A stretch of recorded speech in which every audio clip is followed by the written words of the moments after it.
Caros amigos, boa noite para todos. Eu fico muito feliz de voltar a St. Gallen, poder rever Isabel, Luciana, os amigos da cidade, da Casa Espírita e rever a tantos que saem das suas cidades, dos seus grupos e nos proporcionam essa alegria do encontro. É tão bom quando os corações espíritas se encontram, podem fortalecer os seus laços de amizade, podem alimentar as suas esperanças, trocar experiências, porque é isso que nos fortalece para o trabalho. Né? O nosso tema de hoje é Jesus, o médico das almas. E sempre que falamos na figura de Jesus, gostamos de lembrar do Jesus apresentado pela doutrina espírita, que é esse mestre grandioso, um grande educador das almas em evolução no planeta terreno. Ele nos conduz, acompanha o nosso processo evolutivo há milhões de anos. Conhece cada um de nós, as nossas potencialidades, as nossas forças, mas também as nossas fraquezas, os nossos deslizes, aqueles pontos que nós precisamos de aprimorar e aquelas deficiências que nós temos que nos desfazer delas. E pensar dessa perspectiva espírita na figura de Jesus é imaginá-lo da altura da sua evolução espiritual. Nós não podemos comparar Jesus ao nosso acanhado patamar espiritual e psicológico, porque Jesus não cabe dentro de nós. Seria como colocar o mar num copo d'água. A estrutura espiritual do Cristo é superior a qualquer coisa que nós possamos conceber. Portanto, deveríamos sempre olhar para Ele na qualidade desse mestre amável, cujas palavras, cujos atos e ensinos são responsáveis pela redenção das nossas almas. É nessa qualidade de estrela condutora dos nossos destinos espirituais que Jesus deveria sempre ser buscado e não apenas numa procura superficial, humana, querendo catalogá-lo ou compará-lo às nossas deficiências e fraquezas. Nesse sentido, toda vez que falamos em Jesus como médico, é natural que pensemos nas curas realizadas por ele. E de fato, por onde Jesus andou, sempre foi procurado por pessoas doentes, criaturas que estavam enfrentando amplos sofrimentos. Alguns eram cegos de nascença, outros eram paralíticos, outros ainda sofriam de hemorragias e de uma gama de doenças de pele que na época sequer eram catalogadas, todas eram vistas como lepra, mas nem sempre se tratava dessa doença. E Jesus sempre tinha aquela palavra de carinho, aquele seu magnetismo poderosíssimo e ao mesmo tempo afetuoso, acolhedor, e muitas vezes as pessoas saíam da sua presença sentindo-se curadas fisicamente.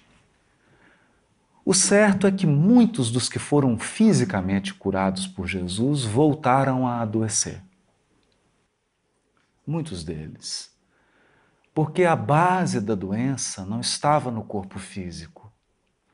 E aquele processo inicial feito pelo Cristo de suporte magnético espiritual para que a criatura pudesse superar a doença física não pôde ser mantido por aquela mente e ela então voltava para os mesmos padrões de sentimento, para os mesmos padrões de pensamento e, como consequência natural, voltava a apresentar os mesmos sintomas físicos.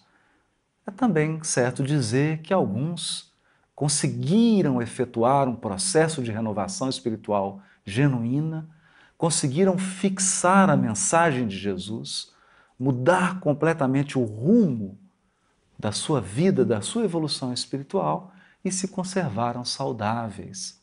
Mas 100%. Todas as pessoas que foram curadas por Jesus morreram. Porque a morte é um caminho natural da existência física. Emmanuel nos diz que o reino dos céus não vem com aparências exteriores, porque os olhos humanos só podem contemplar o que está morto ou o que vai morrer. Tudo que nós enxergamos está num processo que se encaminha para a morte.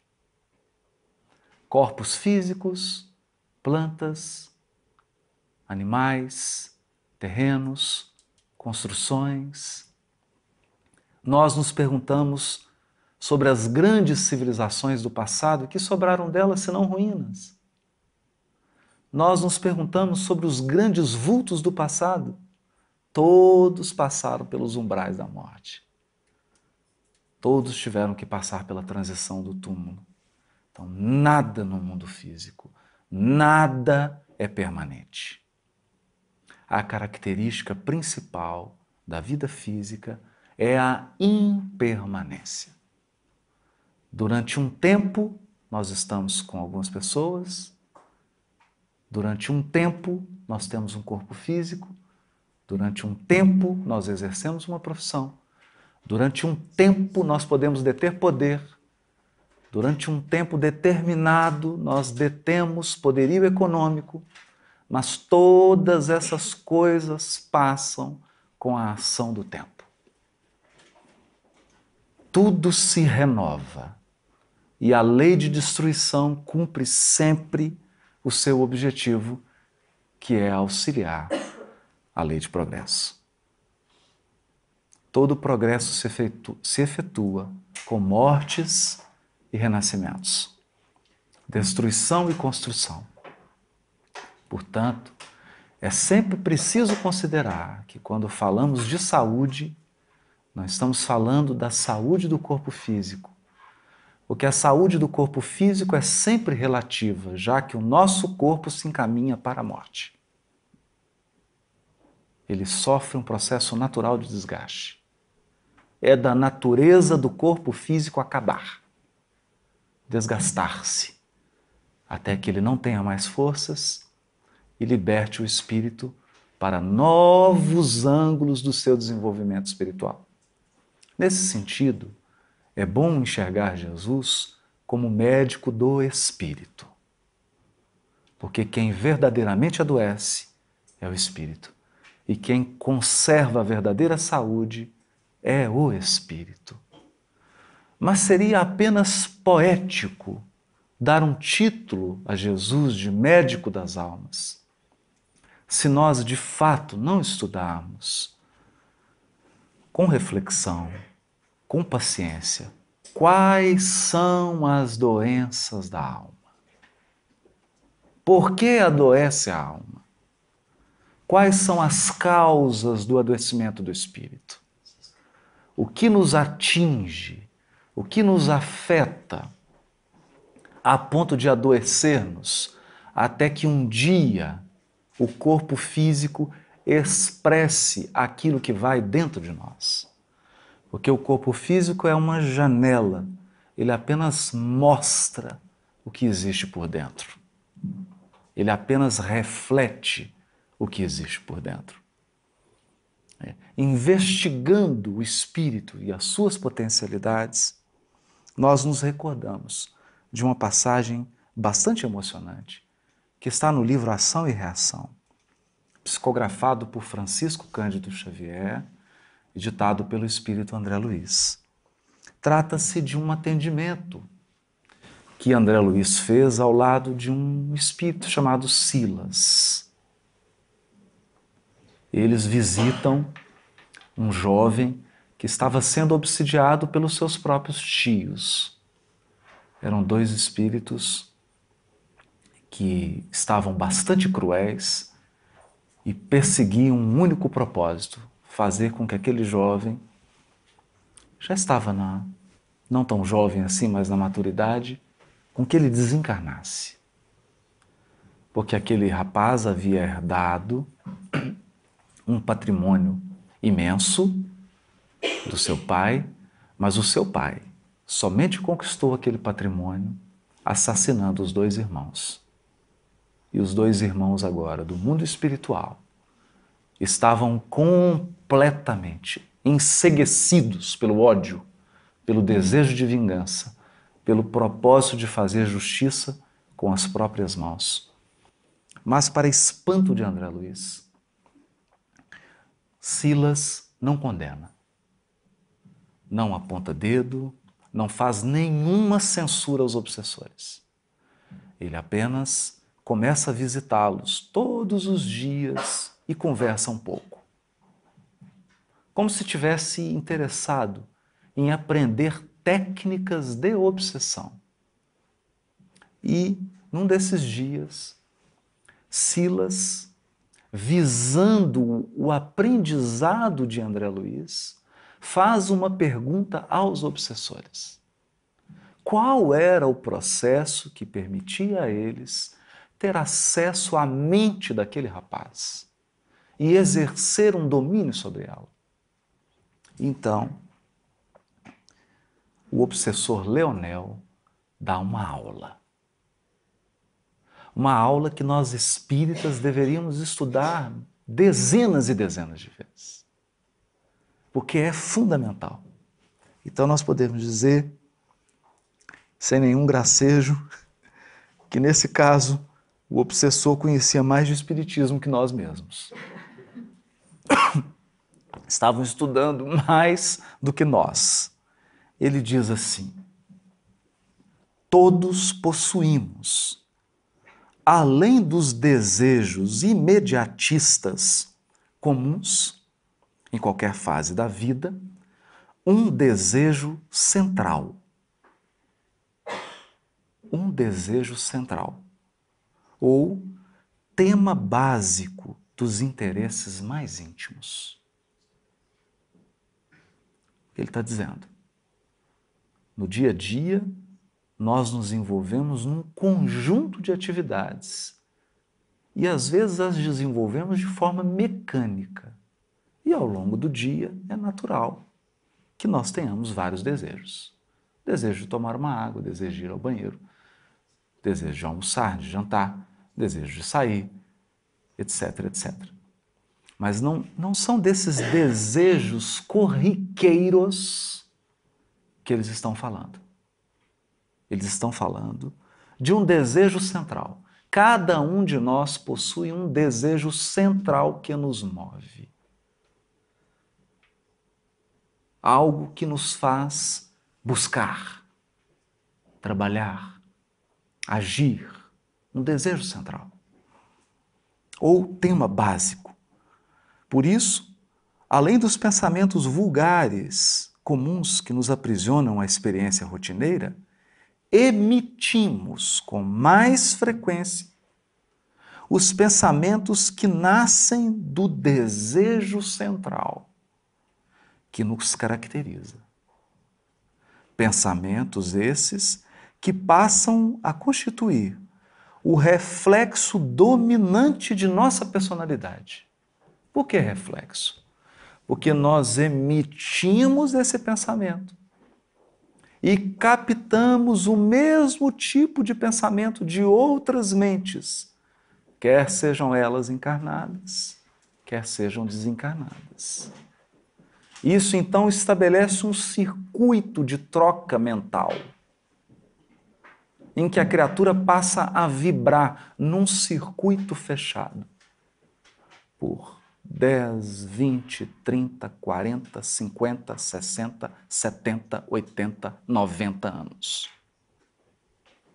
No caso do rapaz que estava sendo obsidiado, seu desejo central, aquilo que movia o seu espírito, era a vontade de acumular bens materiais e alcançar prosperidade financeira.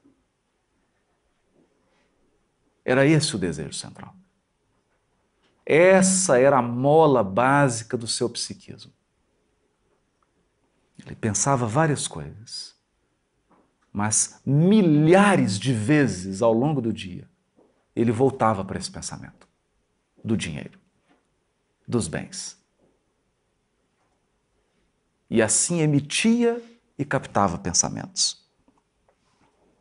Desse modo, continua o obsessor, é fácil conhecer a natureza de qualquer pessoa em qualquer plano, através das ocupações e posições em que prefira viver. Assim é que a crueldade é o reflexo do criminoso. Que interessante. Quer dizer, a tônica do criminoso é a crueldade. A cobiça é o reflexo do usurário. A maledicência é o reflexo do caluniador. O escárnio é o reflexo do ironista. E a irritação é o reflexo do desequilibrado, tanto quanto a elevação moral é o reflexo do santo. Conhecido o reflexo da criatura que nos propomos retificar ou punir, olha o que a fala do obsessor. Ele está dizendo, conhecido o reflexo da criatura que a gente quer retificar, que a gente quer corrigir ou punir, é muito fácil superalimentá-la com excitações. Excitações constantes, robustecendo-lhe os impulsos e os quadros já existentes na sua imaginação e criando outros que se lhe superponham, nutrindo-lhe dessa forma a fixação mental. Aqui que está o ponto.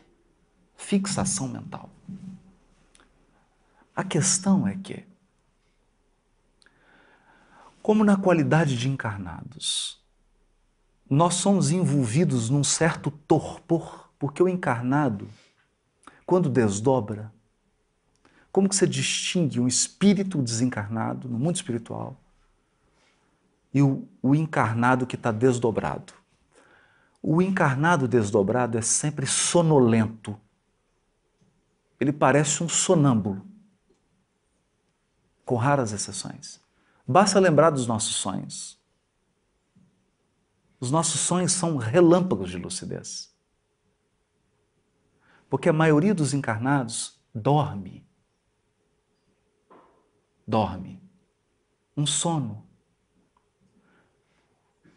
Que é o sono da falta de presença, da falta de atenção. A maioria das coisas que faz mecanicamente. E não se percebe do que o move. Não se dá conta de quais desejos o levam a fazer coisas. Ele simplesmente faz, inconsciente. Então, o grau de inconsciência é tão profundo, que o que ele tem vontade de fazer, ele faz sem pensar, nem que ele está com vontade. Esse é um ponto importantíssimo. E é em cima desse elemento que muitas vezes as obsessões se tornam tão simples, porque basta soprar a brasa. Nenhum obsessor coloca algo que não já está em você, que não está em mim. Ninguém introduz um elemento novo, ele simplesmente sopra o que já existe em mim. Então, o irritado é simplesmente estimulado. Ele já é irritado. Ele já age com nervosismo naturalmente. Ele não consegue refletir sobre a sua própria ansiedade. A sua resposta já é automática. Ele é um sonâmbulo, ele não pensa, ele não sente, ele não para, não se conhece. Não há espelho, ele não se enxerga. Esse é um ponto importantíssimo, porque basta uma singela influência, basta um alimento, e a criatura sai fazendo automaticamente, como se fosse um droide teleguiado. Teleguiado.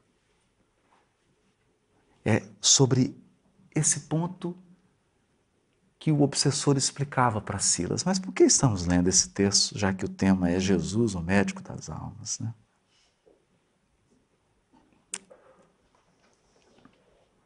Nós selecionamos alguns casos que estão no livro Boa Nova. Casos relacionados a pessoas que Jesus atendeu e efetuou um processo de cura. De cura. Mas como se deu essa cura? Quando a criatura se aproximava do Cristo, imediatamente ele já percebia qual era o tema central daquele espírito. Qual era o desejo central daquele espírito? E qual era o seu grau de inconsciência? A sua falta de percepção de si mesmo. Então nós vamos começar por Madalena.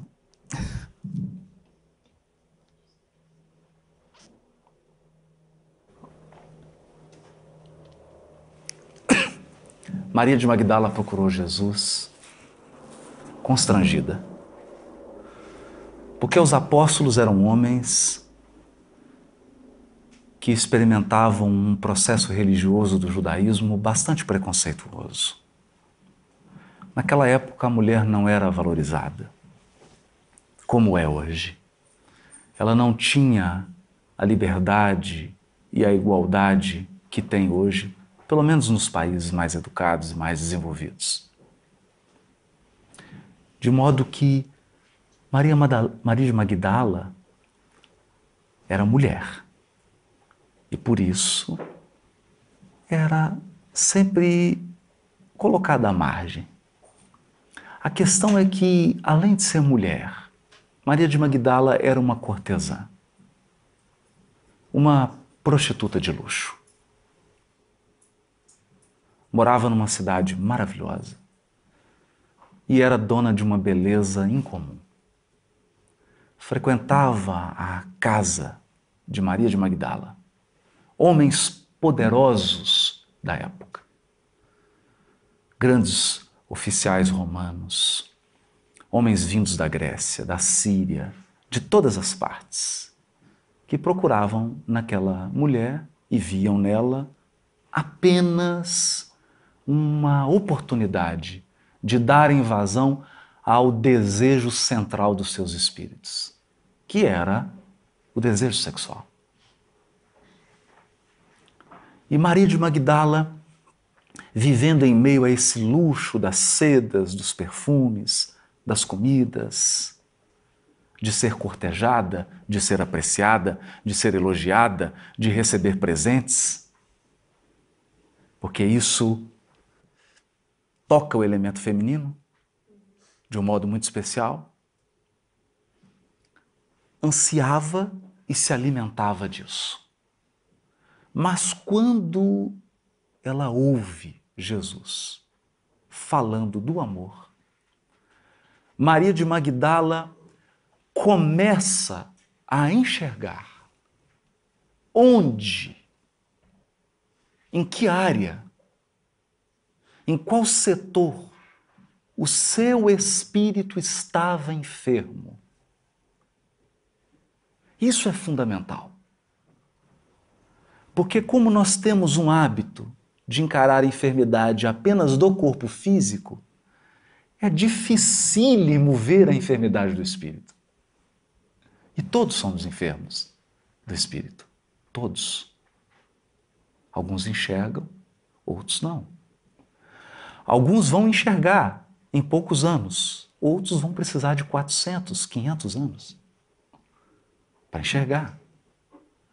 Maria de Magdala enxergou,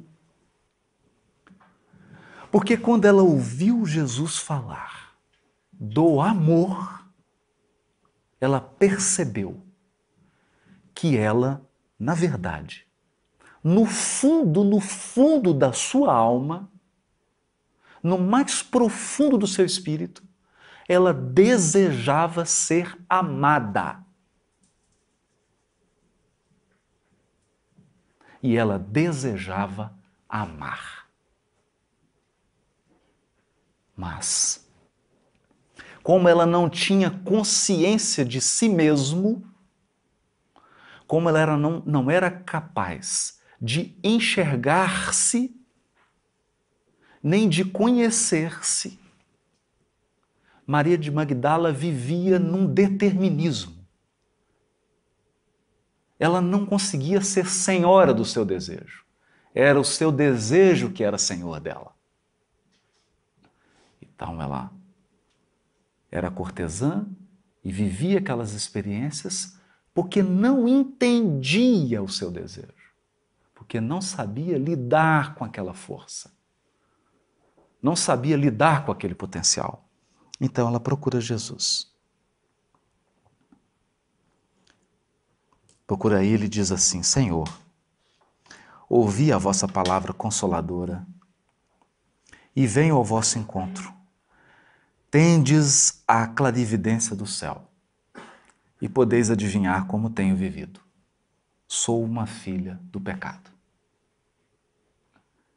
Isso na visão dela.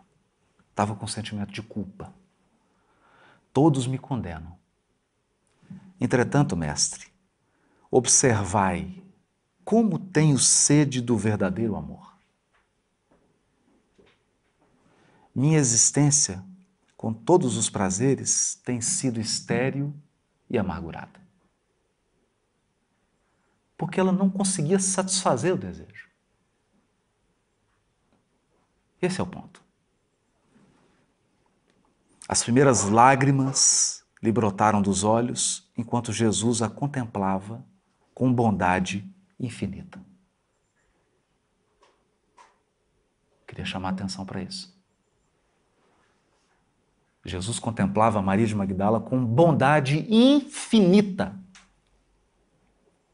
Não havia um olhar de censura. Não havia uma vibração de censura. Nada do magnetismo de Jesus censurava Maria de Magdala. Dele só emanava uma bondade infinita. Ela foi integralmente acolhida pelo Cristo. E aqui começa o seu processo de cura. Porque só a bondade cura os espíritos. Só o amor é capaz de curar almas para sempre. Nada mais. Nenhum discurso moralista, nenhum puxão de orelha. Isso ajuda, mas isso não cura. Então, sentindo-se profundamente acolhida, Maria de Magdala continua. Ouvi o vosso convite ao Evangelho. Desejava ser das vossas ovelhas. Mas será que Deus me aceitaria? Imagina. Sentimento de culpa. Jesus fala para ela, fitando-a enternecido e sondando as profundezas do seu pensamento. Imagina, Jesus não está sondando o pensamento. Não. Sondando o pensamento, qualquer médium faz isso. Qualquer médium faz isso. Jesus estava sondando as profundezas do pensamento. Sondar as profundezas do pensamento é investigar qual o desejo central que move meu espírito? Era isso que Jesus estava sondando. Estava escaneando a alma dela. Uma tomografia computadorizada espiritual. E diz para ela: Maria, levanta os olhos para o céu e regozija-te no caminho, porque escutaste a boa nova do reino e Deus te abençoa as alegrias. Imagina. Até agora só acolhimento. Levanta os olhos. Levanta os olhos.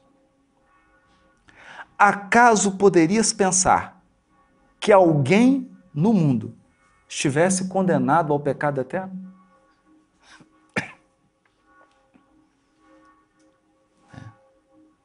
Onde então o amor de nosso Pai? Onde o amor? Nunca viste a primavera dar flores sobre uma casa em ruínas? Olha, a primavera encher de flores uma casa em ruína, as ruínas são as criaturas humanas. Porém, as flores são a esperança em Deus.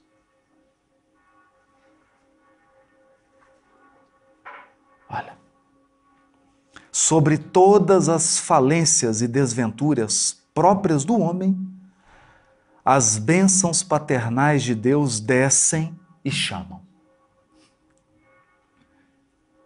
Olha, sentes hoje esse novo sol a iluminar-te o destino. Caminha agora sob a sua luz, porque o amor cobre a multidão dos pecados. Então, o que ele dizia para ela é: Maria, você só está me procurando porque você começa a se sentir amada por Deus. E sentir-se amado por Deus é o início da cura. É o início da cura.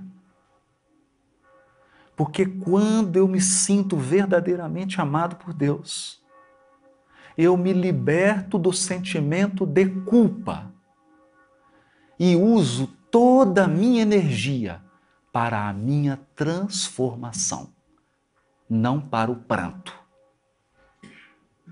Se Paulo de Tarso tivesse gastado as suas energias em lamentações, eu matei, eu fui perseguidor, o que eu vou fazer? Eu fiz isso. Ele não teria dado um passo na direção do Cristo.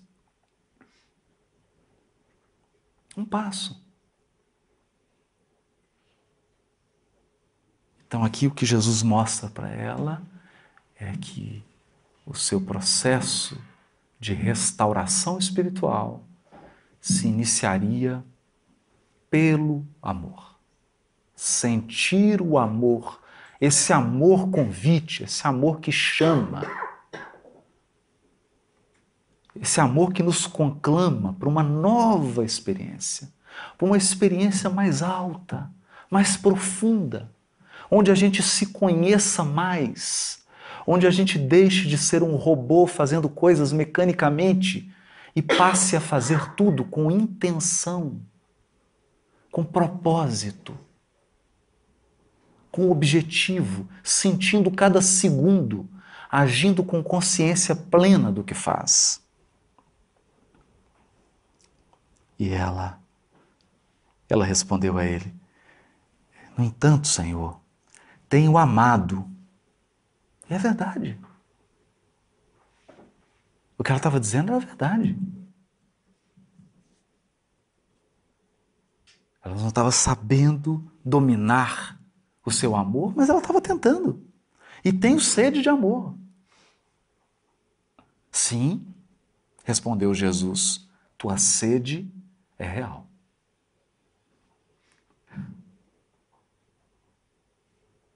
Imagine. compreensão do Cristo. E aí ele diz para ela: o mundo viciou todas as fontes de redenção. E é imprescindível compreender que em suas sendas a virtude tem de marchar por uma porta muito estreita. Por quê? Porque todos os potenciais da alma foram desvirtuados.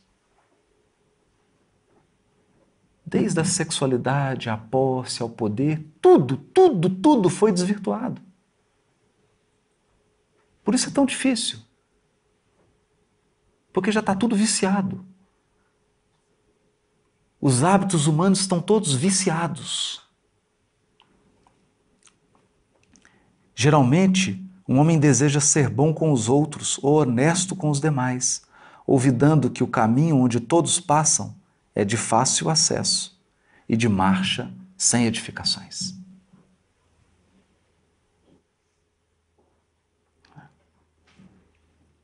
A virtude no mundo foi transformada na porta larga da conveniência própria. Aos que amam, aos que lhe pertencem o círculo pessoal. Os que são sinceros com seus amigos. Os que defendem seus familiares. Os que adoram os deuses do favor. Que é hoje um câncer da religião. O Deus do favor. Eu faço isso, eu sigo Deus, mas Ele precisa me dar presentes. Presentes. Precisa curar meus familiares, precisa resolver meus problemas. Precisa me dar algo, né? O Deus do favor. Ou do favoritismo.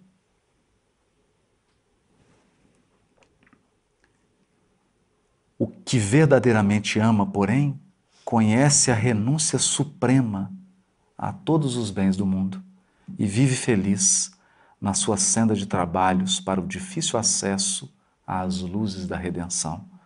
O amor sincero não exige satisfações passageiras, que se extinguem no mundo com a primeira ilusão.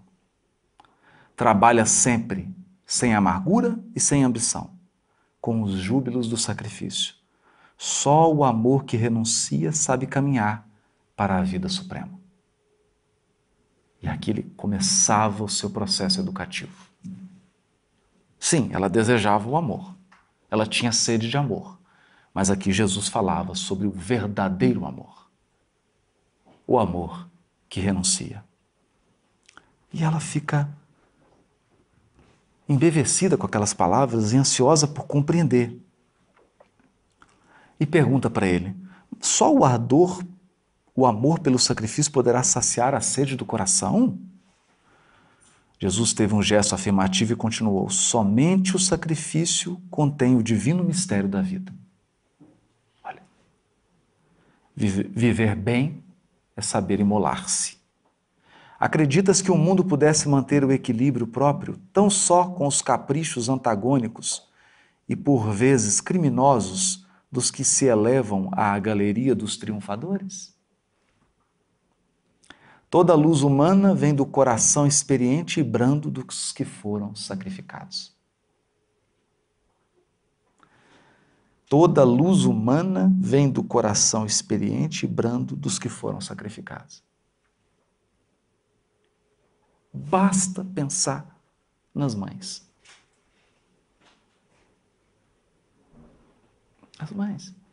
Então nós pensamos nos grandes gênios da humanidade, mas eu raramente, nem sei se existe alguma biografia das mães dos grandes homens e das grandes mulheres. Não sei se existe. Nós falamos num Beethoven, mas ninguém fala da mãe dele. Nós falamos de um Hitler, mas ninguém pensa na mãe dele. Até mesmo no círculo do Evangelho, falamos de Judas, mas ninguém pensa na mãe de Judas. Enterrando seu filho que suicidou.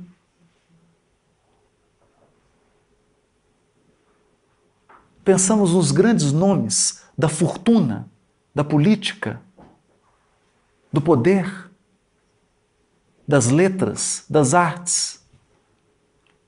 E muitas vezes tiveram pais que sequer puderam estudar e que sacrificaram suas vidas inteiras para que os filhos pudessem brilhar. Então quem sustenta o mundo? Os triunfadores? A maioria dos triunfadores do mundo está querendo ser servido. Alguém muito poderoso está cercado de servos. Alguém com muita fortuna tem centenas de bajuladores. Quem sustenta o mundo são os que servem. Quem garante a nossa encarnação são as mãezinhas velando, perdendo a noite, dando do seu seio, sacrificando-se, abrindo mão das suas vidas pessoais, de projetos ou adiando projetos para o futuro, a fim de que os filhos possam alcançar a realização. É disso que Jesus está dizendo. Um guerreiro coberto de louros ergue os seus gritos de vitória sobre os cadáveres que juncam o chão. Mas apenas os que tombaram fazem bastante silêncio para que se ouça no mundo a mensagem de Deus. E foi assim com ele, né? Então Maria, tocada por esse amor profundo, espiritual, que é um amor que se nutre daquilo que dá, um amor que se alimenta daquilo que oferece. Mas chega... Jesus diz para ela, muitas vezes o campo enflorescido se cobre de lama e sangue, mas na sua tarefa silenciosa, os corações maternais não desesperam e reedificam o jardim da vida, imitando a providência divina que espalha sobre um cemitério os lírios perfumados de seu amor. Porque é onde se dissolvem todos os enganos e todas as quedas? No útero. É no útero que começa toda a renovação, toda a redenção espiritual. Então o Criador coloca logo uma mãe na entrada do processo de renovação espiritual. Quem está no mundo espiritual e precisa se renovar, mergulha no útero. E encontra uma mãe. Como se a mãe fosse um sinal da esperança divina no nosso aprimoramento, no nosso aperfeiçoamento. Então Maria de Magdala, ouvindo isso, diz assim, mas desgraçada de mim, Senhor, não poderei ser mãe. Não podia ser mãe. Então, atraindo-a brandamente a si, o mestre acrescentou. Eu acho bonito isso, porque não diz que Jesus puxou ela. Não diz que Jesus a abraçou. Diz que Jesus a atraiu com seu poderosíssimo magnetismo de amor e sabedoria. Trouxe ela para dentro do seu círculo de vibração de paz, serenidade e comunhão com Deus. E disse para ela, e qual das mães será maior aos olhos de Deus?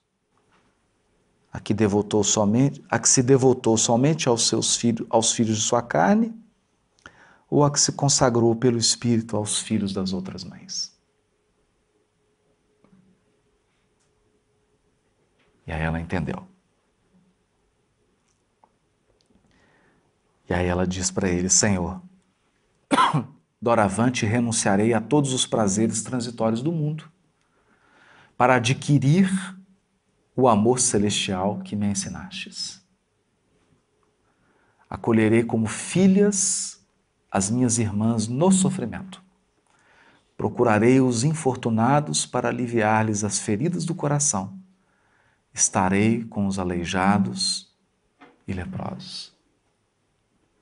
E assim, essa mulher corajosa, um dos maiores símbolos do cristianismo primitivo. Talvez uma das mais grandiosas transformações do Evangelho. Porque no caso de Paulo, ele saiu do fanatismo para a verdadeira fidelidade a Deus. Maria de Magdala saiu do vício sexual, do vício, o vício dos prazeres, para um amor espiritual. É muito mais difícil. Muito mais difícil. E ela se entrega a um processo de doação no Vale dos Leprosos e contrai lepra. Adoece o corpo. E nós nos impressionamos porque Maria de Magdala adoeceu fisicamente, como se ela já não estivesse doente. Porque, na verdade, quando o seu corpo expressou a lepra, é porque o seu espírito estava se purificando.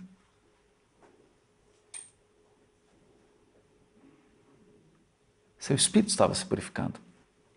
E nós não podemos esquecer que o esforço de Maria de Magdala foi tão gigantesco que a primeira pessoa para quem Jesus aparece em espírito após a crucificação não é para sua mãe, é para Maria de Magdala.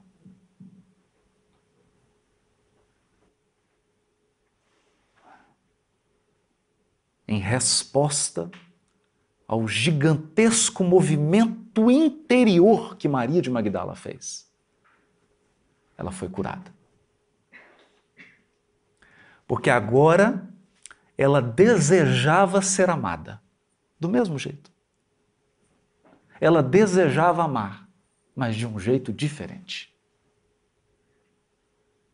Porque ela não se entregava mais a esse desejo de maneira mecânica, inconsciente, de maneira carente, inconsequente. Agora ela tinha domínio de si mesma. É ela que estava no comando do seu desejo central. E tornou-se um vulto do amor. Um vulto do amor. Conta Humberto de Campos que ela andava pela cidade já muito leprosa. As portas todas se fecharam. E ela então desencarna sozinha. E quando ela se vê fora do corpo, percebe que as mãos de Jesus tocavam nela, dizendo para ela que ela havia vencido, que ela havia alcançado aquele amor que renuncia, que ela estava curada. Era o médico das almas curando um espírito. Mas nós temos outro caso. Temos um caso bastante especial, é o caso de Bartolomeu. O caso de Bartolomeu é um caso curioso. Bartolomeu era um pescador da cidade de Dalmanuta. Bartolomeu vivia numa família bastante conturbada. Os seus irmãos não tinham nenhuma afinidade com ele, nem mesmo o seu genitor gostava muito dele. E Bartolomeu era uma pessoa muito triste, muito depressiva. Dessas pessoas que sempre acham que estão perdendo, são irritados, acham que todo mundo está dando prejuízo nele. Era alguém inconformado com a sua situação de pobreza, inconformado com o progresso daquelas pessoas que ele achava que eram ímpios, que não deveriam ter prosperidade. Então, Bartolomeu estava meio que sem lugar no mundo. O seu desejo central, na verdade, isso fica revelado no capítulo 8 do livro Boa Nova, chamado Bom Ânimo. O desejo central de Bartolomeu era alcançar a prosperidade. Ele não se conformava. Bartolomeu, psicologicamente, nos lembra aquele espírito que numa encarnação anterior teve muitas facilidades materiais e vem numa encarnação com pouquíssimos recursos. Então, esse espírito fica muito entristecido e com uma alta dose de revolta no coração.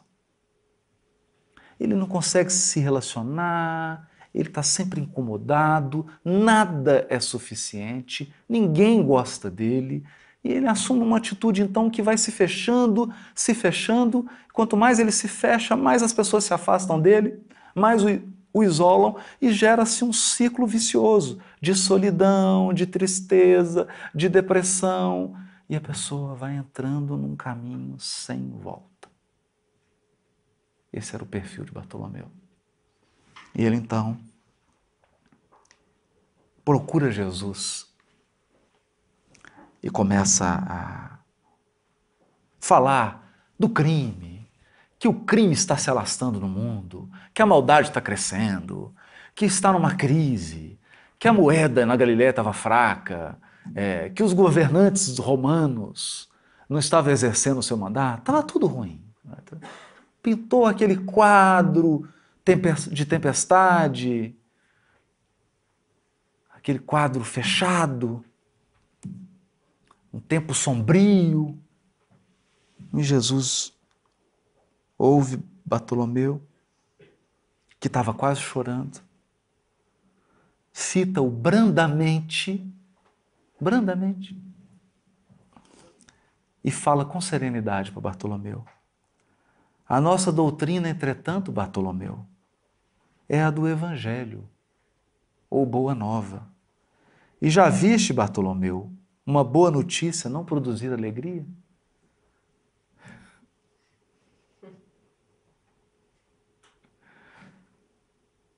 Fazes bem, conservando a tua esperança em face dos novos ensinamentos, mas não quero senão acender o bom ânimo no espírito dos meus discípulos.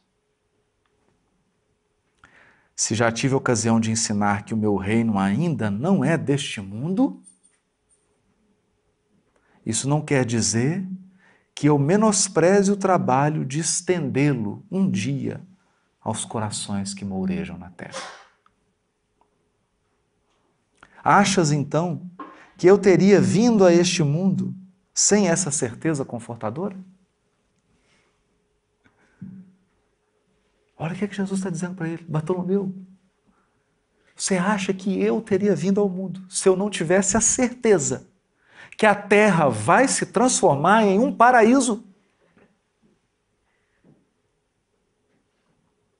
Você acha que eu teria vindo sem essa certeza?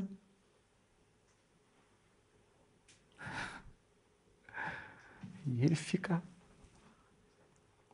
O Evangelho terá de florescer primeiramente na alma das criaturas, antes de frutificar para o espírito dos povos.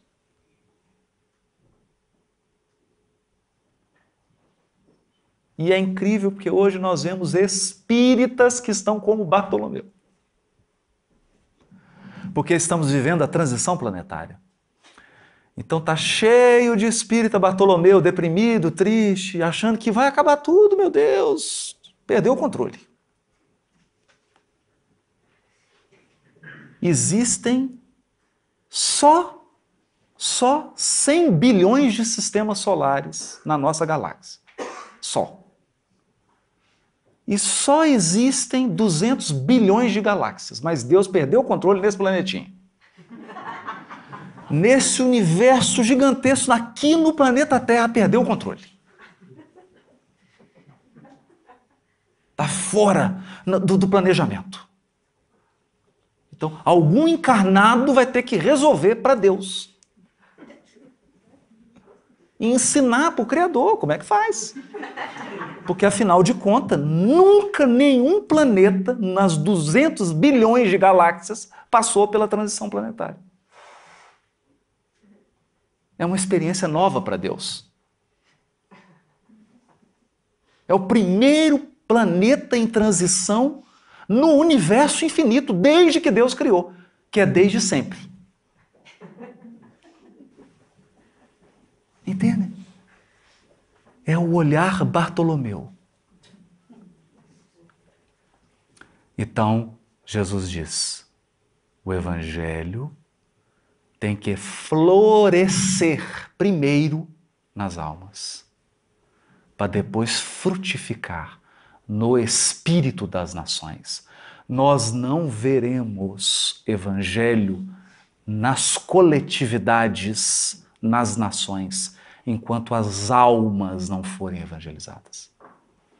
É por isso que o nosso trabalho é de evangelização de corações, não de multidões.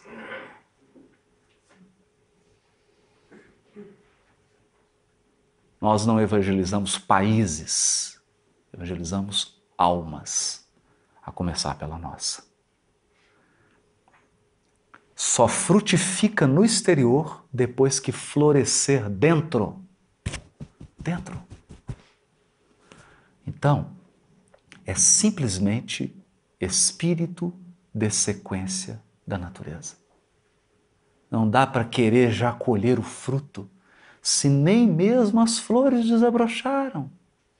E enquanto houver um ser humano na terra gritando com alguém dentro de casa, não tem mundo ditoso. Não tem reino dos céus na terra.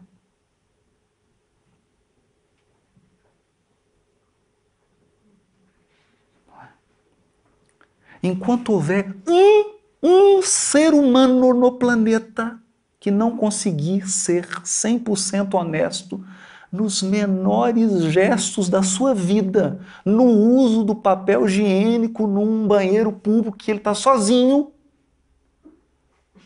não tem reino dos céus.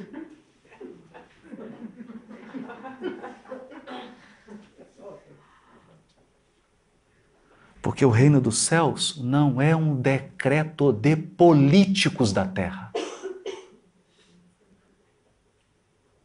O reino dos céus é um patamar espiritual a ser atingido por cada um de nós.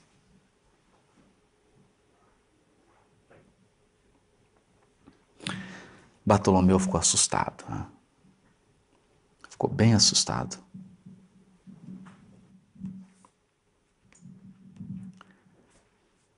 E Jesus continuou.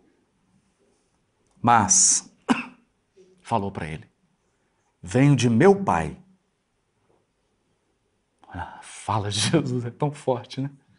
Venho de meu Pai, cheio de fortaleza e confiança.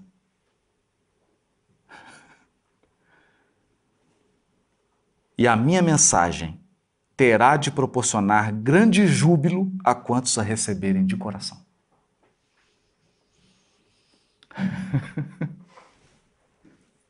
É? E depois disso ele foi crucificado e já se passaram 2000 anos e ele está cheio de fortaleza e de confiança. São 2000 anos.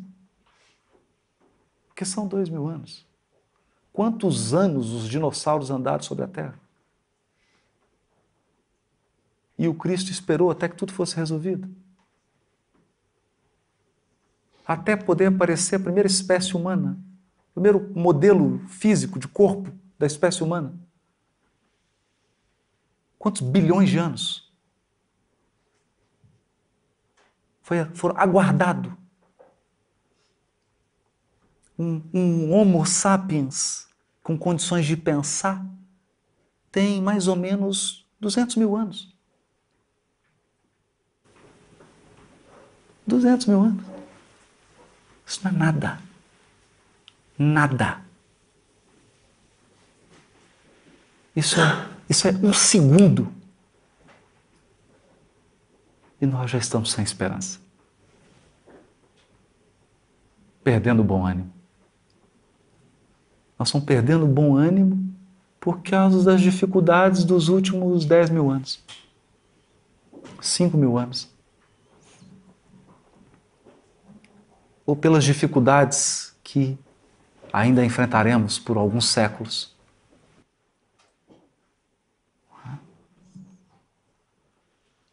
A vida terrestre, continuou Jesus, é uma estrada prodigiosa que conduz aos braços amorosos de Deus. Olha, o trabalho é a marcha, a luta comum é a caminhada de cada dia. Os instantes deliciosos da manhã e as horas noturnas de serenidade são os pontos de repouso. Mas ouve-me bem, na atividade ou no descanso físico, a oportunidade de 1 hora, de um leve aceno, de uma palavra humilde, é o convite de nosso Pai para que semeemos as suas bênçãos sacrossantas. Em vista dessas razões, observamos que os viajantes da terra estão sempre desalentados. Na obcecação de sua vontade própria, ferem a fronte nas pedras da estrada, cerram os ouvidos à realidade espiritual, vedam os olhos com a sombra da rebeldia e passam em lágrimas, em desesperadas imprecações e amargurados gemidos, sem enxergarem a fonte cristalina, a estrela carinhosa do céu, o perfume da flor, a palavra de um amigo, a claridade das experiências que Deus espalhou para a sua jornada em todos os pontos do caminho. Olha, como se Jesus estivesse dizendo: Bartolomeu, é preciso aprender uma nova matemática. Uma nova matemática. A habilidade de somar dádivas. Nós esquecemos isso. Nós só sabemos somar dificuldades. Nós não conseguimos somar dádivas. Você pode fazer uma lista.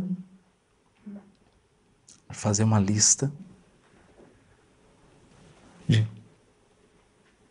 tudo de bom que você tem na sua vida e de tudo de ruim. Vai ver que, invariavelmente, a lista das coisas boas são maiores que as coisas ruins. Com certeza. É porque não dá para ter tudo. Não dá para ter tudo. Então nós temos que nos desfazer de certas expectativas pueris. É o que Jesus dizia para ele. Mestre, os vossos esclarecimentos dissipam os meus pesares, mas o Evangelho exige de nós fortaleza permanente? Jesus falou para ele assim: a verdade não exige, transforma.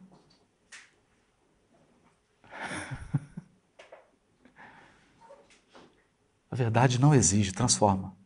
O Evangelho não poderia reclamar estados especiais dos seus discípulos. Porém, é preciso considerar que a alegria, a coragem e a esperança devem ser traços constantes das atividades do cristão em cada dia. Traços constantes. A alegria, a coragem e a esperança. Por que nos firmarmos no pesadelo de 1 hora, se conhecemos a realidade gloriosa da eternidade com nosso Pai?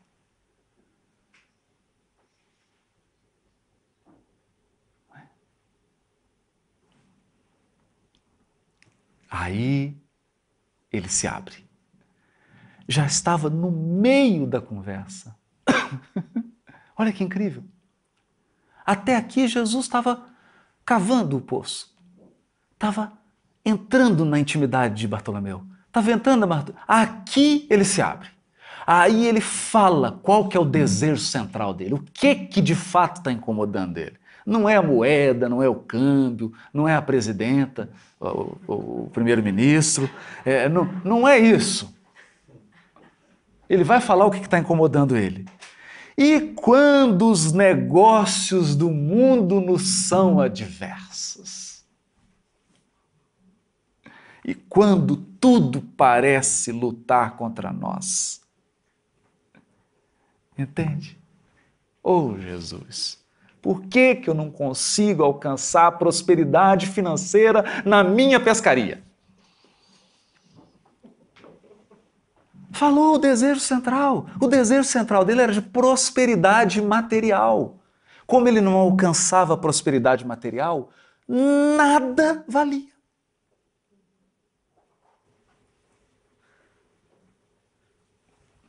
Nada valia.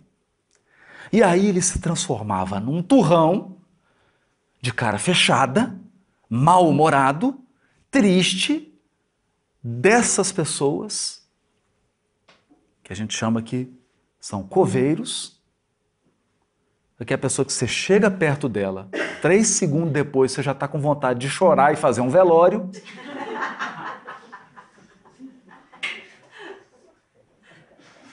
E as pessoas se afastavam dele ou o tratavam com agressividade e ele achava estranho.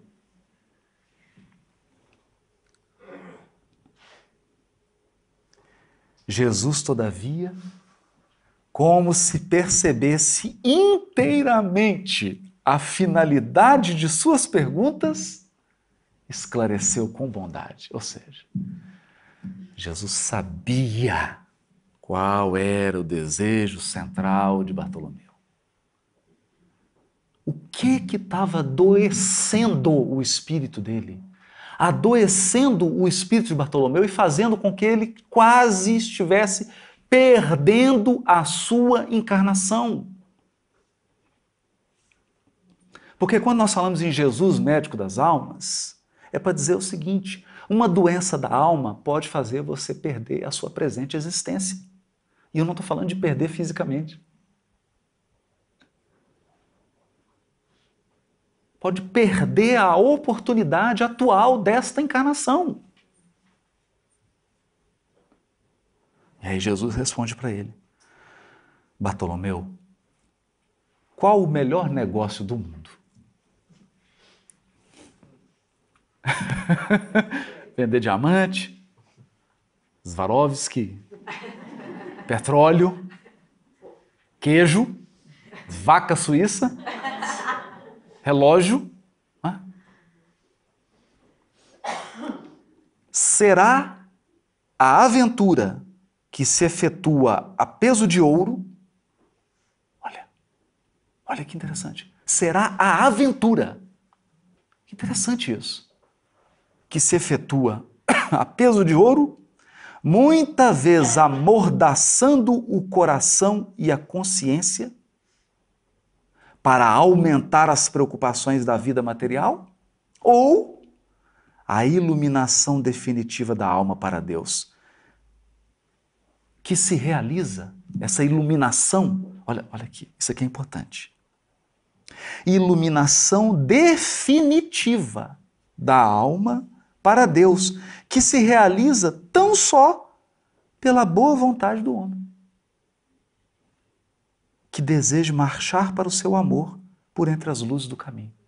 Basta que a gente se encha de boa vontade para com o Criador e Ele vai nos conduzir nesse processo de iluminação. Não tem nenhuma mágica, é simples. E porque é simples, é a coisa mais difícil do mundo. Porque as coisas mais difíceis do mundo são as mais simples. Não será a adversidade nos negócios do mundo. Olha o que Jesus está dizendo para ele agora. Está falando para o espírito dele. No caso específico do Bartolomeu, vocês estão vendo que nós estamos trabalhando. Madalena era uma coisa. A questão de Madalena era energia sexual, amor, carência afetiva. Aqui o caso é outro. O caso é outro. Agora, qual que é o meu, qual que é o seu, cada um tem que pensar com calma depois em casa, depois da palestra. Não será a adversidade nos negócios do mundo um convite amigo para a criatura semear com mais amor?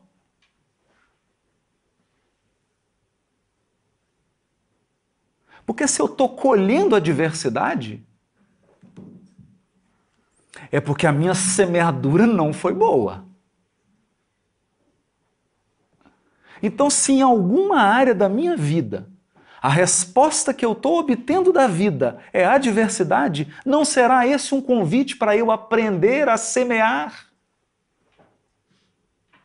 Então, se a minha adversidade é na relação afetiva, conjugal, não será um convite para eu semear mais amor? Para eu aprender a amar? Sair dessa postura do carente chorão e passar a amar, aprender a semear amor. Olha o que Jesus está dizendo para ele. Um apelo indireto que o arranque às ilusões da terra para as verdades do reino de Deus.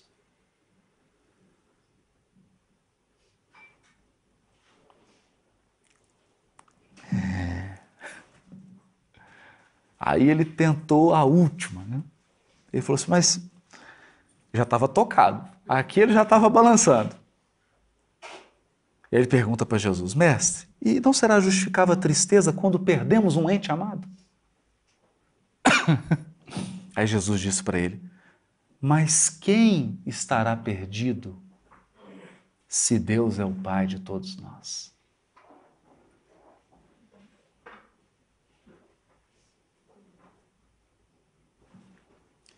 Se os que estão sepultados no lodo do crime hão de vislumbrar um dia a alvorada da redenção, por que lamentarmos em desespero o amigo que partiu ao chamado do Todo-Poderoso? A morte do corpo abre as portas de um mundo novo para a alma. Ninguém fica verdadeiramente órfão sobre a terra, como nenhum ser está abandonado, porque tudo é de Deus e todos somos seus filhos. Olha. Eis porque todo discípulo do Evangelho tem de ser um semeador de paz e de alegria. De paz e de alegria. Jesus entrou em silêncio, como se houvesse terminado a sua exposição. Acabou. Estava curado, Bartolomeu. Ele foi para casa, quando abriu a porta da sua casa, já logo recebeu aquele xingo do pai, os irmãos começaram a xingar e todo mundo já sabia. Porque os relacionamentos são como xadrez. É simples. Sempre tem aquela pessoa, basta ela falar 2 palavras, você já está gritando com ela. E ela já sabe quais são as palavras. Porque os relacionamentos estabelecem uma dinâmica. Então, quando ele chegou, o pai falou aquelas palavras, Bartolomeu, tranquilo. Aí o pai falou, e agora, que peça que eu mexo? Não sei irritá-lo mais. Aí os irmãos falaram alguma coisa, ele não disse nada. Criticaram, falaram que ele era preguiçoso, ficava só conversando fiado com Jesus, em vez de cuidar da pescaria, entende? Entendem? Porque ele estava naquele circuito. Ele também estava vibrando naquilo. Agora ele saiu. Estava fora. Ficou tranquilo. Acordou no outro dia, cumprimentou. Sorrindo. Bom dia. O pessoal falou, esse homem está doente. Não estou acostumado. Estou acostumado com ele triste, cara fechada. Né? Aquele sol. Ele falando, ai, vida difícil. Né? Aquele sol imenso. O tempo falou que vai chover, né? Vai nevar. Né? Ele deu bom dia, cumprimentou, saiu cedinho, pescou, trouxe os peixes. A hora que ele foi vender os peixes dele para os mercadores já estão esperando, né? Que ele era reclamão, brigava. Ele, nada. Nós vamos comprar por tanto. Perfeito, está aqui o peixe. Ele falou, não, esse homem está doente. Só não mudou. O que aconteceu com esse homem? Mas, na verdade, Bartolomeu havia sido curado. E aí diz Humberto de Campos: aproximaram-se aquelas pessoas todas, e quando ele viu Bartolomeu alegre, sorrindo, pela primeira vez na vida, Bartolomeu bem-humorado, Jesus contou uma pequena parábola em homenagem a ele. Disse assim: o reino dos céus é semelhante a um tesouro que, oculto num campo, foi achado e escondido por um homem que, movido de gozo, vendeu tudo o que possuía e comprou aquele campo. Nesse instante, o olhar do mestre pousou sobre Bartolomeu, que o contemplava, embevecido. A luz branda de seus olhos generosos penetrou fundo no íntimo do apóstolo. Olha o magnetismo do Cristo, pela ternura que evidenciava. E o pescador humilde compreendeu a delicada alusão do ensinamento, experimentando a alma leve e satisfeita, depois de haver alijado todas as vaidades de que ainda não se desfizera, para adquirir o tesouro divino no campo infinito da vida. Era mais uma cura de mais um apóstolo através dessa ação transformadora do Cristo. Eu vou citar só duas. Tem várias outras, tem com Simão Pedro, tem com Tiago, tem com Tadeu, tem com vários que procuraram o Cristo, vários apresentando processos mórbidos do espírito. Porque as doenças físicas não são tão difíceis assim, afinal de contas. Todos vão ficar sem doença no dia que a gente desencarnar. Acaba todas as doenças físicas. Mas há processos insidiosos que se instalam na alma. Revolta, cobiça, indisciplina, falta de gratidão, ressentimento, ódio, incompreensão. São processos que instalam no espírito e provocam um conjunto de ações. E essas ações estabelecem vínculos espirituais. E por vezes nós gastamos várias existências para poder reparar esses vínculos que foram gerados por conta de um desejo central, mal conduzido. Um desejo central que nos dominou, quando na verdade nós devemos ser os senhores dos nossos desejos. É por isso que, quando falamos em Evangelho à luz do Espiritismo, nós não estamos falando de um processo convencional religioso. Nós estamos falando de um profundo processo de cura do espírito imortal. Um processo de cura eficiente que pode resolver em alguns anos o que dezenas de existências não foram capazes de resolver. Porque só encarnar não resolve nossos problemas. Só voltar à vida física não é a equação definitiva. Se não houver um processo de renovação, de restauração, de renascimento interior à luz do Evangelho, fica difícil restabelecer a cura do nosso espírito. e voltar para casa. Voltar para casa. Afinal de contas, estar num corpo de carne não é o nosso natural. Nós somos espíritos. O mundo espiritual é o nosso lar.